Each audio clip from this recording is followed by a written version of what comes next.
Bien le bonjour à tous et surtout mes vœux les meilleurs. Nous sommes dans un nouvel an, il faudrait qu'on commence à prendre un nouveau départ. Donc c'est le pourquoi de l'enseignement d'aujourd'hui.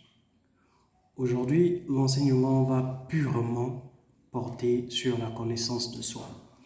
Donc, nous allons essayer de prendre un meilleur départ. Pourquoi est-ce que ce thème est choisi? Parce que bien de fois, avant de construire, quel qu'en soit l'édifice, la maison ou l'immeuble, nous devons d'avoir un soubassement très solide. Et vu que c'est le nouvel an, je vais avec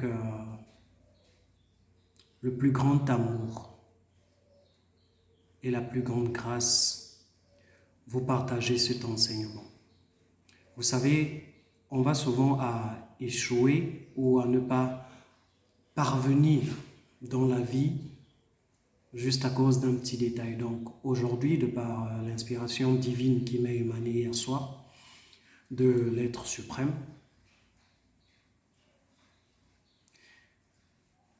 la recommandation est que nous puissions tous commencer à faire nos soubassements, à tous mettre nos bases, à tous mettre nos jalons.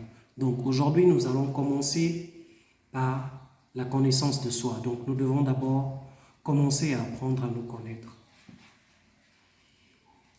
Je nous avais dit la dernière fois dans l'un de mes enseignements que l'être humain est une composition de 4 éléments. Mais il est vrai que de par le passé, on s'efforçait de nous dire que c'est 3 qui étaient l'esprit, l'âme et le corps. Mais en réalité, aujourd'hui, la réalité se devant d'être à son jour, à son état normal, nous sommes dans l'ère du Verseau. L'ère du Verseau, c'est l'ère là où tout le monde se doit d'être imprégné de ce qui est la vérité, perce tous les mystères et vient apparaître telle qu'elle est la réalité. Donc, sachez que l'être humain est composé de 4 éléments qui sont en réalité. En un, vous avez l'esprit, qui nous est dit l'esprit divin, l'énergie, la vie en nous. Et sachez que la même vitalité qui en quel qu'en soit l'être humain l'est autant en un autre. Donc, n'allez jamais de votre vie à jalouser une tierce personne parce qu'il paraît plus fort, il a plus d'énergie, il est plus déterminé, ou peu importe ce qui vous arrivait de vous méprendre à votre égard et de surestimer les autres. Sachez que la même énergie que j'ai est la même que vous avez, est la même que l'être le plus fort au monde va posséder. Nous allons maintenant passer à l'âme. S'il vous plaît, partagez au maximum cette vidéo, car elle va nous aider à établir des fondements si solides en nous que jamais plus qui que ce soit ne se permettra de nous berner à sa guise. Maintenant, l'âme, c'est quoi? L'âme, c'est l'incarnation d'une divinité, ok? C'est un esprit qui est incarné en nous, qui vient pour accomplir une mission précise. Et sachez que chacun de nous va avoir sa mission à accomplir, non seulement pour le plus grand bien de tous, et aussi pour l'univers. Vu que le monde va s'améliorer, se métamorphoser de par notre canal, c'est pour ça que une divinité va s'incarner en nous pour pouvoir accomplir la mission se devant à un accomplissement pour le plus grand bien de tous et pour l'univers. Sachez que ne jalousez jamais une personne parce que lui, son don ou ses talents, c'est un grand artiste, il est intelligent, il a un très bon boulot, peu importe les bienfaits que vous voyez dans la vie d'une personne, peu importe les avantages que vous voyez dans la vie d'une personne, sachez que vous-même, vous avez les vôtres. Donc, au lieu de continuer dans l'élan qui était la nôtre, de critiquer, de jalouser, de haïr, commençons à nous concentrer, à vérifier quelle est la nôtre de mission, quelle est notre âme, qu'est-ce que nous devons d'accomplir, en quoi est-ce que nous nous sentons si familiers quand nous le faisons, nous nous sentons nous quand nous le faisons, parce que nous sommes tellement perdus, parce qu'aujourd'hui on va à avoir un mêlé, à faire une agglutination avec des choses qui vont en inconfort, qui s'avèrent être en inconformité avec nous, avec notre être et tout le reste. Et ça ne nous permet pas de nous épanouir ou de vivre la vie qu'on se doit de vivre.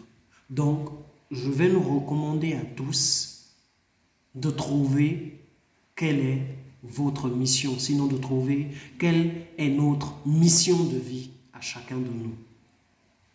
Maintenant, il y a un élément qui est que nous devons le plus que tout prêter attention. C'est ce qu'on va souvent nous dire, l'ego.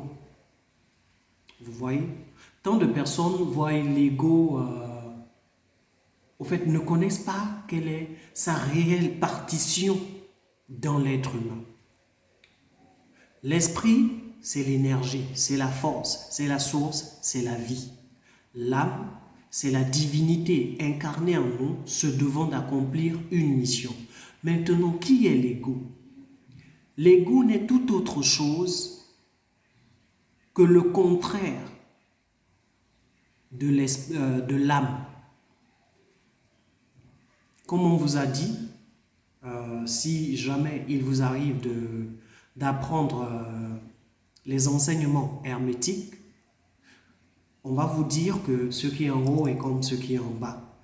En gros, il y a toute chose à son contraire. Et dans notre corps, le contraire de l'âme, c'est l'ego. Parce que l'âme, lui, vient pour vivre, pour une amélioration, pour le bien de tous. Maintenant, l'ego, lui, n'est que là pour vivre pour lui-même. Donc, le combat qui va être en nous, c'est celui de l'ego et de l'âme. Parce que quand l'âme veut accomplir sa mission pour l'humanité, l'ego se refuse et veut accomplir sa mission pour lui. L'âme, c'est celui que vous voyez qui cultive l'amour, la paix, toutes les qualités qui vous sont bibliques, comme on dit, les qualités de l'esprit. En réalité, ce sont les qualités de l'âme. Maintenant, l'ego, lui, c'est comme le terme le dit quand on va parler d'une personne égoïste. Elle ne veut vivre que pour elle, pour ses expériences. Tout ce qu'elle envisage ne va être que pour elle. Maintenant, pourquoi est-ce qu'on va dire ou pourquoi est-ce qu'il est vrai que le combat interne que nous avons, c'est entre l'ego et l'âme? Vous avez une voix en vous qui s'efforce à tout moment de vous orienter que mais non, ce que tu fais n'est pas bien, regarde, dans les normes, tu te dois de faire telle ou telle chose. Et aussitôt, il y a une autre voix qui rebondit pour vous dire mais non, ça on s'en fout, tu fais, l'essentiel c'est que tu te sentes bien et tout le reste. Voilà le combat que tout être humain va avoir en lui. Le combat n'est nul autre que celui de l'âme et de l'ego. Maintenant, le quatrième composant de notre corps n'est nul autre chose que cette enveloppe que nous voyons, qui est le corps humain. Lui, on n'a pas trop de détails à donner car il est ce qu'il est. Mais juste une chose, vous devez savoir que les âmes s'incarnent dans nos enveloppes humaines, c'est par rapport à certains avantages que vont comporter nos apparences physiques. Pourquoi? Vous allez voir que ceux qui vont révolutionner dans le monde, par exemple, du basket, leur avantage physique est celui de la taille. Ceux qui vont se performer ou être des monstres dans le foot, leur avantage vont être de moyenne taille et ainsi de suite, j'en passe. Maintenant, ce que je veux que vous puissiez savoir aujourd'hui, c'est quoi? Quand on va vous dire que, ou vous-même vous allez faire le constat qu'une personne va avoir certains attributs qui dépassent un peu l'entendement. Ils sont appelés les personnes éveillées, les Bouddhas, ou les personnes nées de nouveau. C'est quoi être né de nouveau ou être un Bouddha? Pour commencer, je vais d'abord vous dire ce qui se passe pour qu'une personne ait à se comporter selon son ego. Quand l'être humain naît, quand nous tous sommes nés, nous sommes encore tous des enfants, ok, des bébés.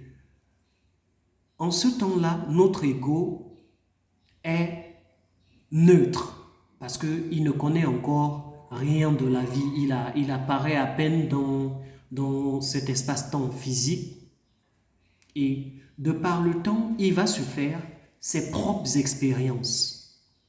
Prenons le cas d'un enfant. Tout danger qui va être devant lui, il ignore. Mais par contre, quand il y a un feu, il veut le toucher, vous voyez?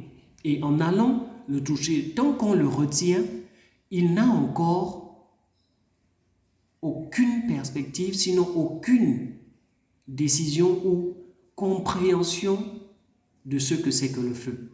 Mais c'est quand il va le toucher et ça le brûle, aussitôt son ego envoie des informations à son cerveau pour faire le lien que le feu brûle. Ou le feu, c'est la douleur.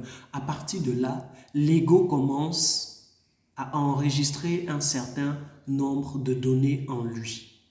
Et plus on grandit, plus on est éduqué, plus on a l'impact environnant, notre ego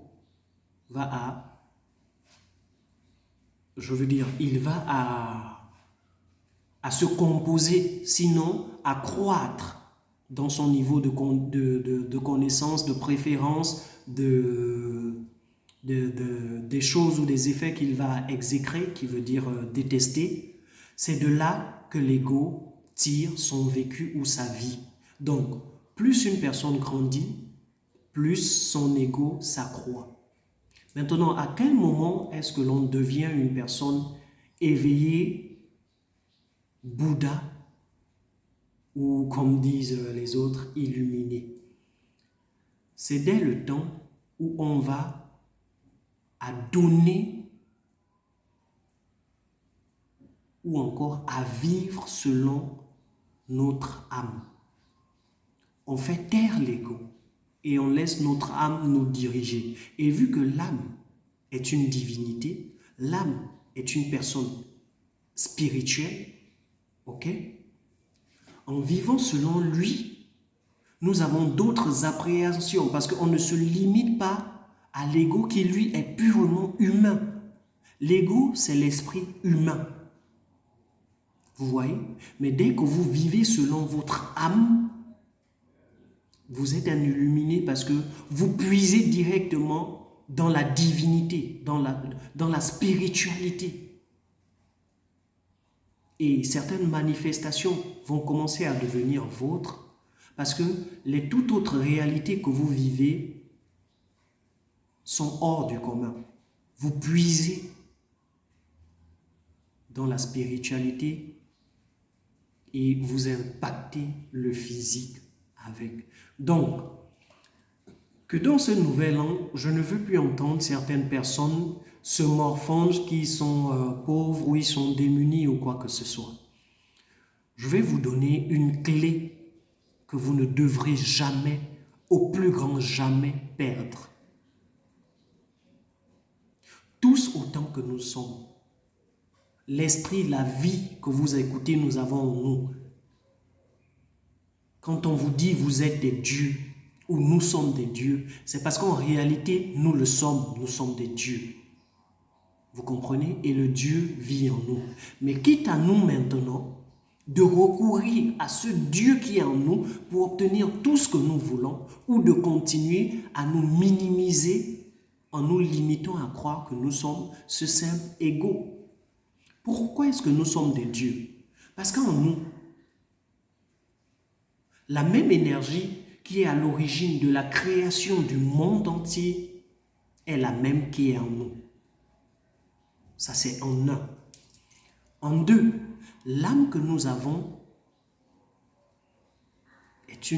est un esprit spirituel qui est en nous. Vous comprenez?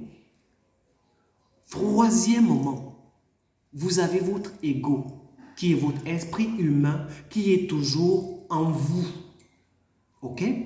Et vous êtes en Dieu parce que c'est vous-même qui faites le choix de selon qui vous vivez. Vous voulez vivre selon votre ego misérable, malheureux, toujours à haïr. C'est votre choix à vous, pas celui de quelqu'un d'autre, c'est le vôtre. Vous voulez vivre selon votre âme, vous améliorer, vous donner un but honorable, vivre pour changer la vie, vivre pour aider tout un tas de personnes à se retrouver. Et tout cela, vous n'avez qu'à faire une seule chose, c'est puiser dans l'énergie qui est en vous. Parce que l'énergie, la divinité qui est en vous, c'est la même qui a créé le monde. Donc vous n'avez qu'à puiser en elle, elle est en vous. La richesse a toujours et sera toujours en vous. Tout comme la pauvreté sera et toujours en vous. Quitte à vous, pas à quelqu'un d'autre. Vous n'avez nul besoin d'un pasteur, d'un prêtre, d'un illuminé ou qui que ce soit pour obtenir ce que vous voulez. Lui, il est le canal. Il est le canal de la connaissance, c'est-à-dire la seule chose que qui que ce soit peut faire pour vous, c'est vous transmettre cette connaissance. Comment parvenir à déclencher ce que vous voulez de vous-même. Voilà où le rôle de qui que ce soit s'arrête dans vos vies. Mais tout le reste de votre vie ne dépend que de vous.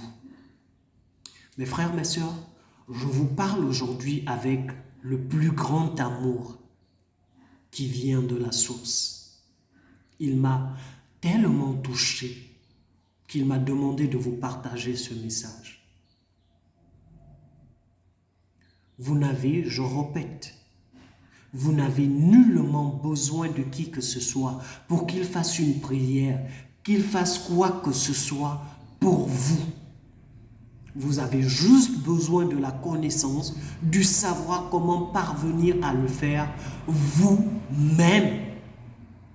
Ne permettez plus jamais à qui que ce soit de vous faire croire que sans lui, vous ne pouvez parvenir à quoi que ce soit. Ni prêtre, ni pasteur, ni qui que ce soit de vous faire croire qu'il faut qu'il prie pour vous. La personne qui vous le dira d'abord est l'une des personnes les plus ignorantes et stupides sur terre. Parce que si vraiment il pouvait faire quoi que ce soit, il devait commencer à le faire par vous. Il devait commencer à le faire pour lui-même. La vérité est qu'il ne le fait pas par vous-même parce qu'il est obligé de vous escroquer et vous faire croire qu'il est tellement supérieur à vous. Mais en réalité, nul, je vous le dis, nul n'est plus supérieur que qui que ce soit. Nous sommes tous égaux. Nous pouvons tous tout manifester. Donc, commencez à faire vos choix de vie dès aujourd'hui. C'est le nouvel an, c'est 2024, c'est l'année de bénédiction pour tout le monde. Ok? Je vais à vous quitter et vous remercier de m'avoir accordé ce temps. Ne l'oubliez plus jamais de votre vie. Vous n'avez besoin que de vous et de croire en vous et de donner l'autorisation à la divinité suprême de vous accompagner. Merci.